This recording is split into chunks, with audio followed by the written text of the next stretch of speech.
Olá pessoal, Minas Geral está no ar, sejam todos muito bem-vindos e no programa de hoje você vai ver. Alerta, greening, praga mais agressiva dos citros, exige cuidados dos produtores. História, entrevistamos o primeiro presidente da Emater Minas, empresa que completa 75 anos em 2023. E na receita tem bolo de pequi, uma iguaria com sabor bem brasileiro.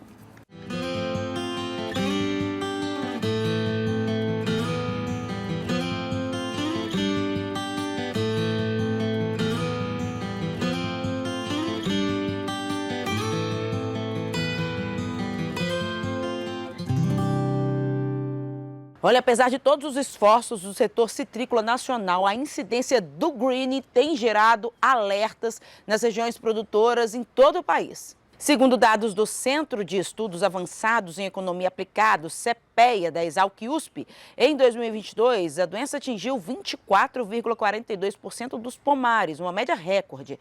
Para se ter uma ideia, em 2018 o percentual era de 18%.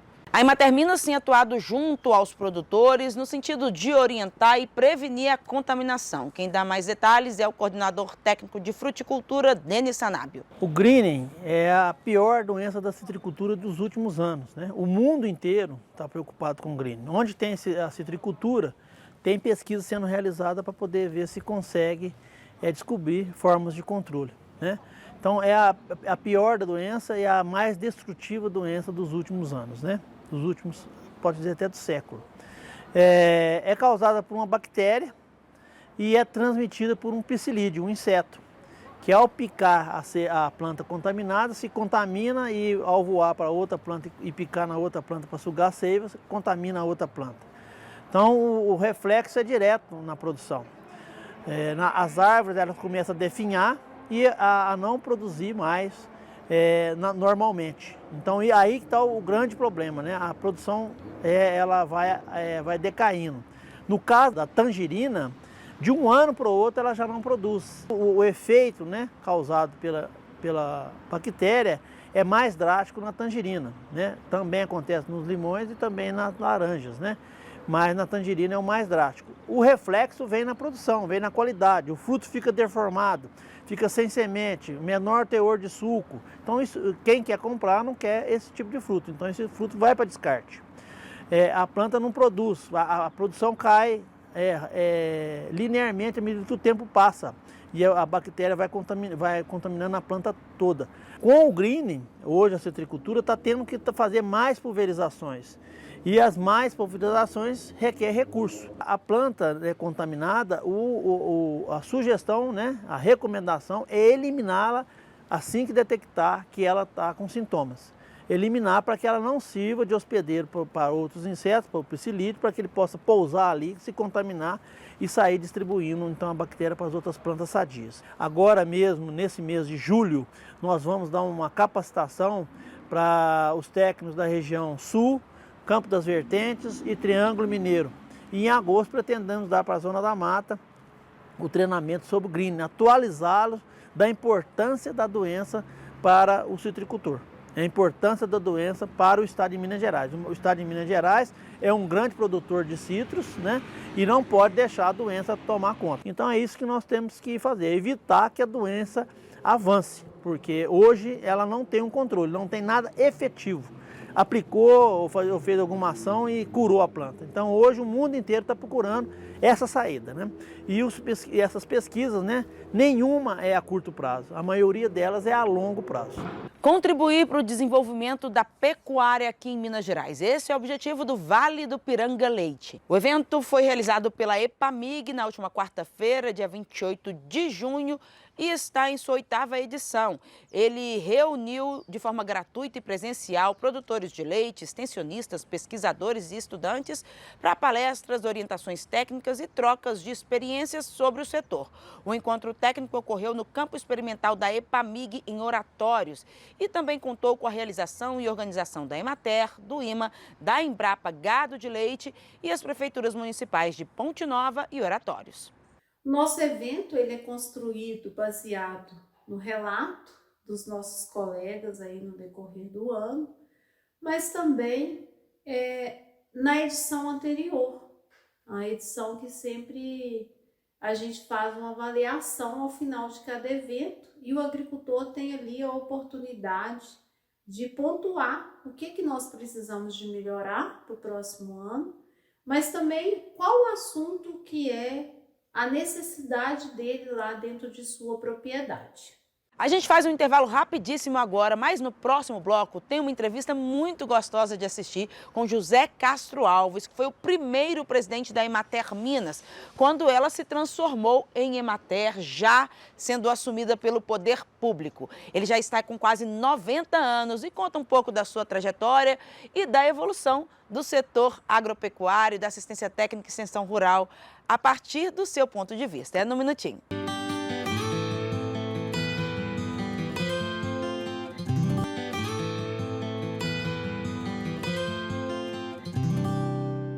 A Emater Minas completa, neste ano de 2023, 75 anos. A empresa nasceu em 1948, ainda como a ACAR, Associação de Crédito Rural. Foi a pioneira do país nesse setor.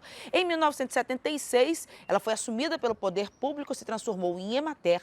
E o primeiro presidente, a partir dessa fase, foi o engenheiro agrônomo José Castro Alves, que hoje está com quase 90 anos. Ele nos recebeu em sua casa para contar um pouquinho dessa história, dessa evolução que se confunde com a sua própria trajetória. O Brasil, nesse período, saiu de um país importador de alimentos para ser um grande exportador de comida.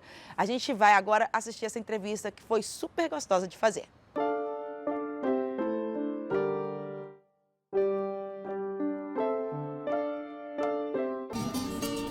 Numa manhã de segunda-feira ensolarada, o senhor José Castro Alves, no alto dos seus 89 anos, nos recebe na porta de casa, acompanhado da esposa Marlene e de braços abertos. Essa recepção calorosa já diz muito da sua personalidade, descontraída, acolhedora e que seguia por valores humanísticos sólidos.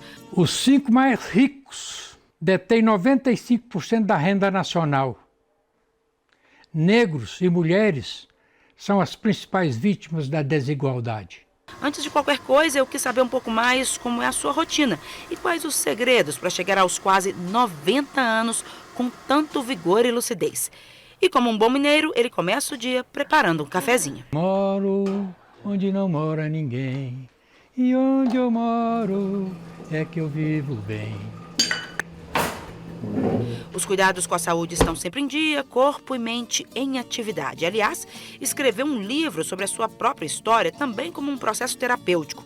Em Poeira Vermelha, nas estradas da minha vida, o seu Castro faz um registro da sua trajetória, que começou na roça, no município de Candeia, no Campo das Vertentes, Minas Gerais. Eu não tenho saudade, eu tenho lembranças.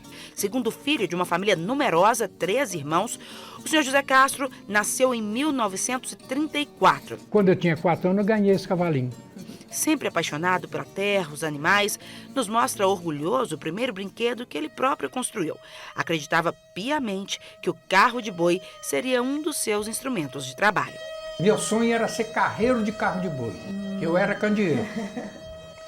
Então, o meu pai plantava uma roça nas terras do meu avô.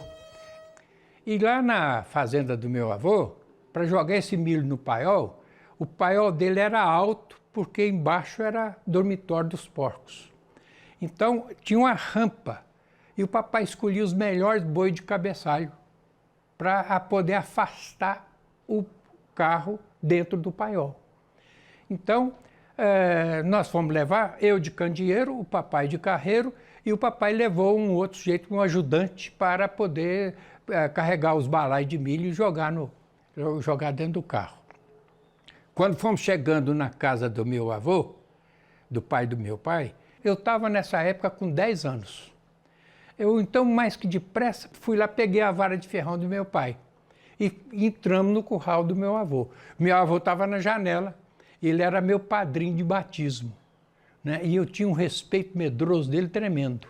Eu fui lá, abri a porta do paiol, peguei o boi de chaveiro e abri, tirei o cambão do cabeçalho do carro, peguei a vara de ferrão na horizontal, bati de leve no focinho dos bois para eles levantar e gritei, fasta! Eles botaram o carro lá atrás. Aí eu fiquei com o rabo do olho olhando meu avô. Ele saiu da janela, foi lá no cabide, pegou o chapeuzinho dele e veio com aquele passinhos, né? E aí nessa hora o papai também já estava chegando. A hora que eles chegaram lá no paiol, eu já estava dando o restolho. Você sabe o que é restolho? Não. É a espiga de milho pequena. Então eu peguei o restolho e estava dando para os bois de cabeçalho, prêmio para eles, porque eles afastaram, fizeram bem a tarefa. Aí meu avô, parabéns, gostei de ver. Você fez coisa aqui que muito carreiro velho não sabe fazer. Chegava, batia nos bois de cabeçalho para subir aqui. E aí eu falei, não, no meu curral ninguém bate em boi. Você soube ordenar, e os bois de cabeçalho estão bem treinados. Parabéns, você. A minha blusa era abotoada, os botões quase arrebentavam, né? Pois é, mas aí veio a cacetada. Mas não quer saber de você fazer isso, não. Você tem que estudar. Eu não queria estudar, eu queria ser carreiro de carro de boi. Setembro passou, outubro e novembro, já estamos em dezembro, meu Deus, que é de nós. O destino tinha outros planos para o menino José. Aconselhado então pelo avô, que tanto admirava, decidiu ir para a cidade estudar. E esse jeito respeitoso de tratar até os bois conduziu toda a sua trajetória e o fez um verdadeiro líder. Formou-se em agronomia na Universidade Federal de Viçosa. Da peste, da fome feroz. A mentalidade da época era justamente aumentar a produção agrícola para poder acabar com a fome no mundo. E a tecnologia usada era essa tecnologia usando esses produtos agroveterinários. E então, eu estudando, cheguei no 4º ano, a ACAR escolhia entre ela precisando de aumentar o número de escritórios e contratar técnicos, ela selecionava alguns e dava uma bolsa de estudo. Eu fui selecionado e ganhei no 4º ano uma bolsa de estudo. Então, naquele ano, já diminui as despesas para o meu pai, né? Ele me deu a bolsa com o contrato de trabalhar na ACAR pelo menos 2 anos. E aí comecei. No início da década de 70, com o fim do financiamento internacional, a ACAR foi transformada em Emater, que passou a ser gerida pelo poder público. Já com experiência no setor, José Castro Alves foi convidado para presidir a nova empresa pública de assistência técnica e extensão rural. Contribuiu, inclusive, para a escolha desse nome. À frente da empresa, imprimiu uma nova lógica, pautada pela sustentabilidade e a construção participativa do saber com os produtores. Cresceu muito a produção, mas ao mesmo tempo que aumentou a produção, exportamos, também houve depredação do ambiente, desmatamento, né? E poluição, né? Da terra por causa do uso de pesticidas. Então, isso aí foi também criando uma certa... alertando a consciência das pessoas. Eu acreditava que para termos desenvolvimento é preciso a participação ativa dos agricultores. Durante a sua gestão, implementou modelos inovadores para a época. Trouxe também para a empresa valores pautados pelo respeito. Sabia que as extensionistas não podiam casar? Você sabia disso? É uma história, né, que todos contam. Elas não podiam casar. E eu acabei com aquilo. Então, quando eu assumi, eu fui em cada regional e fiz reuniões com eles. E fiz uma lista de perguntas. O que vocês querem ouvir do presidente? Depois de um certo discurso, dar o direcionamento da missão, da visão e tudo mais, o que vocês querem perguntar para o presidente? Aí eles falavam, o casamento das mulheres, é o direito dela. Mas isso aí vai dar despesa para a empresa, porque auxílio maternidade. Se empresa que não tiver condições de pagar auxílio maternidade, fecha. Fecha. Não tem direito de existir uma empresa dessa. As pessoas precisam ser respeitadas. Então eu acabei, né, com esse negócio. Mais tarde, afastou-se da Emater para estudar nos Estados Unidos, onde completou o curso de PhD em Administração Rural. A sua tese defendia a sustentabilidade como valor indispensável para garantir a produção de alimentos, inclusive para as futuras gerações. Quando eu voltei, aí foi muito interessante. Eles pediram para eu apresentar a minha tese. E a minha tese foi sobre avaliação da política agrícola brasileira. Então, E com qual critério? Tinha vários critérios para avaliar a política agrícola. Qual o critério-chefe, principal? Sustentabilidade de vida na terra. Quando eu apresentei aquilo, na nossa Emater, o pessoal que estava lá, Zé, você está com filosofia. Nós temos que produzir alimento para acabar com a fome no mundo. Aí eu falei, bom, mas esse sistema que está aí, né, por enquanto, está produzindo, mas acontece que os nossos descendentes não vão ter jeito de produzir não, porque a terra está sendo depredada. E, resultado, eu então propus, né, que mudasse, colocasse na missão, e hoje, o que é que eu tenho? Né? Veja lá, a missão da Emater, sustentabilidade. E nos domingos de manhã tem alguém que apresenta um programa, né, que fala sobre a agricultura familiar, responsável por 70% dos alimentos que estão na mesa, né? E ela fica me contando lá, os agricultores lá, felizes da vida de estar fazendo uma produção ecológica, uma produção natural, né? Sem depredar a terra, conservando o valor que a terra tem. A prática, a tecnologia agrícola, ela tem que ser condizente, orientada por essa sustentabilidade. A nossa sociedade ainda privilegia a concentração de renda. Agora, eu pergunto, de onde vem esse recurso que está concentrado na mão de poucos?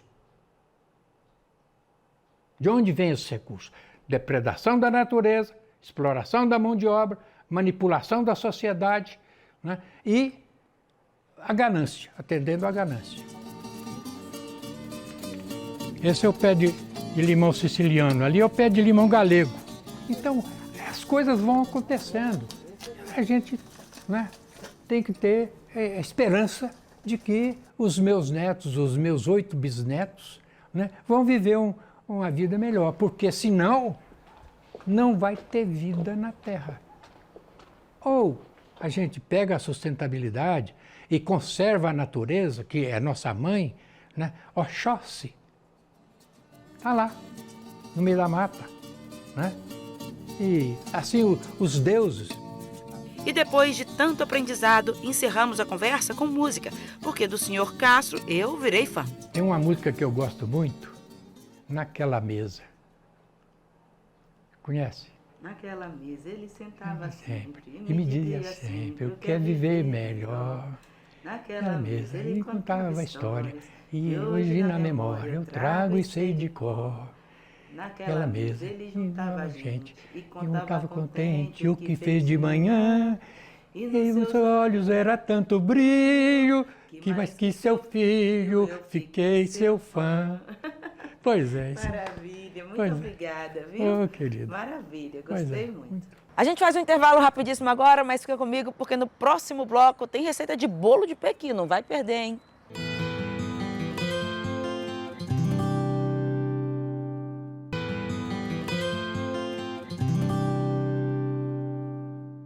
O que é preciso para fazer um queijo Minas artesanal de qualidade? Esses cuidados começam lá no trato com os animais, a ordenha, boas práticas de fabricação dentro das queijarias.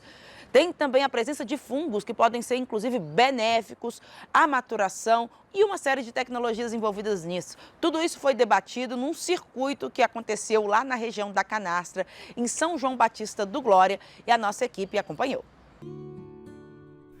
As particularidades da microrregião da Serra da Canastra, o clima, a altitude, os pastos nativos, os minerais e a pureza das águas dão ao queijo da canastra um sabor único, geralmente intenso, forte, meio picante, denso e encorpado. Antes de produzir um queijo artesanal, os produtores selecionam cuidadosamente o leite que será utilizado. Ele deve ser saudável e livre de qualquer resíduo veterinário. Isso, inclusive, é um dos fatores que são levados em consideração na hora do produtor conseguir o certificado do IMA, Instituto Mineiro de Agropecuária, que atesta que o queijo está apto para comercialização. Feito isso, se inicia o preparo da massa de leite coalho. Quando ela estiver pronta, ela é espremida e salgada. Esse sal não irá apenas temperar o queijo, mas também irá desidratá-lo, formando uma salmoura.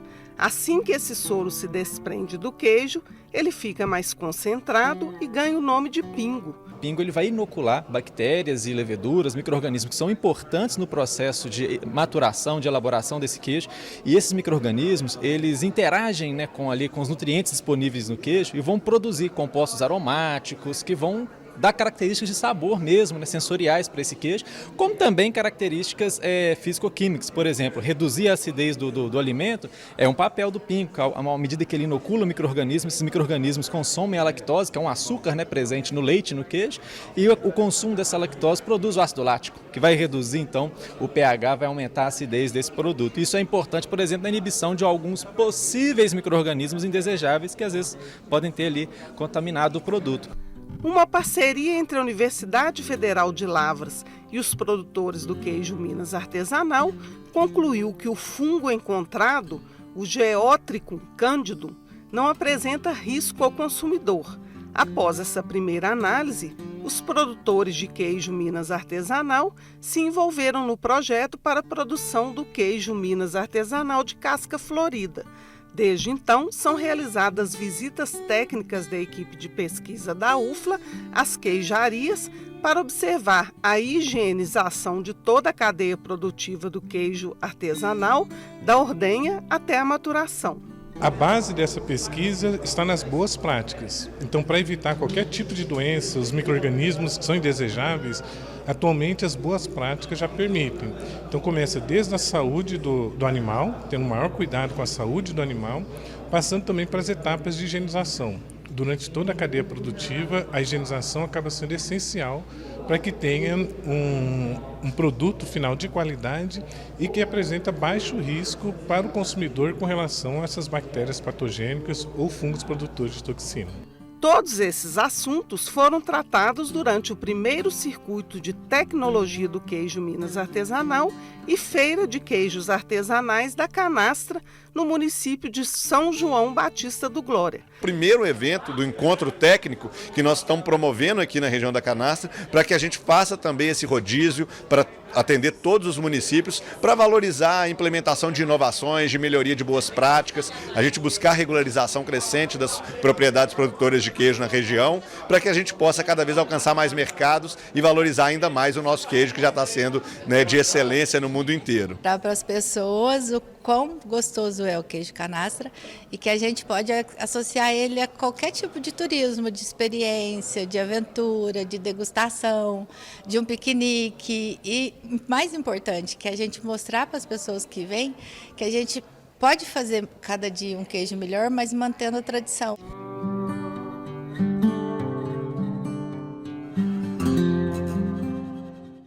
O pequi é uma fruta genuinamente do cerrado brasileiro e com ele não tem meio termo, ou ame ou odeio. Mas para quem nunca provou da fruta, que tal fazer um bolo de pequi? Pode ser uma ótima forma de iniciar e experimentar esse sabor. Então anote aí os ingredientes dessa nossa receita. 1,5 xícaras de açúcar, meia xícara de óleo, 4 colheres de pequi, né, que é só o cremezinho dele, a polpa, 1 colher de fermento em pó, 2 xícaras de farinha de trigo, 1 maçã, 1 laranja e os 3 ovos que nós vamos colocar na receita. O forno aqui, ele já está sendo pré-aquecido e é bom deixar a 180 graus. Então vamos colocar primeiramente o que é líquido no liquidificador, que é o óleo, os ovos e vamos colocar as 4 colheres de pequi. A polpa do pequi, o que você faz? Você vai retirar o pequi da casca, coloca ele para cozimento com água, tá? E aí deixa cozinhar bastante até vocês perceberem que tá macinho. Depois pega uma colher e vai raspando. Tá? Vai raspando bem devagarinho, porque ele tem um espinho lá dentro. Então, não pode ser com muita força, não, tá? Aí vai limpando até adquirir essa polpa. E depois pode guardar bem fechadinho num plásticozinho e pôr para congelar. Aí vamos bater essa massa aqui aproximadamente uns 2 a 3 minutos. Uma maçã descascada e a laranja também. Nós vamos tirar a casca e vamos tornar a bater. Agora nós vamos pegar uma forma redonda, vamos untar essa forma, polvilhar com farinha de trigo, vamos polvilhar aqui, vamos reservar e agora nós vamos colocar aqui, ó, 2 xícaras de farinha de trigo. Essa farinha de trigo aqui ela já está peneirada, então vamos colocar aqui, ó, 2 xícaras de farinha de trigo e 1 colher também de fermento em pó. Então aqui nós vamos colocar agora o creme que nós batemos. E agora nós vamos misturar com muita delicadeza. Ó. E aí agora nós vamos colocar ela na nossa forma untada. Depois que nós colocarmos o bolo na massa, a gente dá umas batidinhas. Vamos levar ao forno agora de 20 a 25 minutos. Nós vamos abrir e vamos olhar se ele está sequinho. E aí, quando ele estiver já dourado, a gente desliga.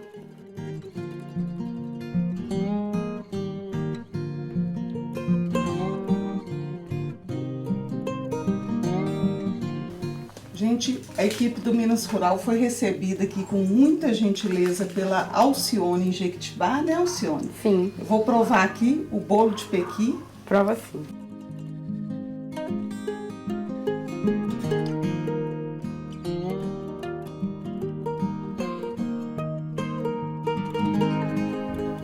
Sensacional.